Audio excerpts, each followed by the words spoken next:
Yan mga idol, sana mabuhay lahat tong pinapisa natin na labuyo, ano?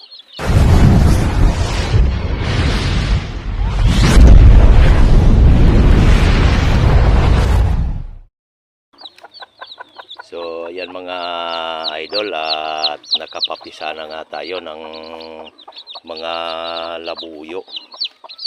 Ayan ang mga sisyo ng ating mga labuyo. Yan mga idol. So, 6 yan.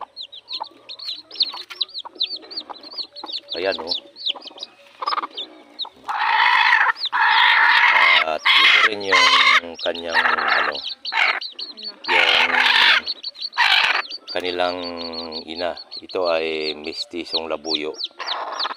Yan, so maliit yan mga idol. Ito ay ang kanyang paa ay parang yellow na parang white legs ang kanyang mga paa.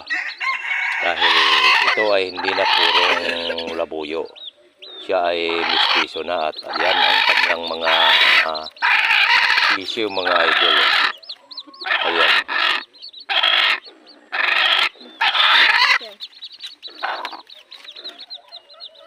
Yan mga sisiyo niya mga idol.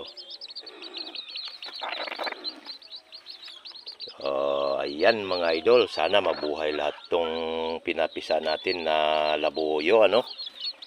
Para makapagparami tayo ulit ng mga labuyo.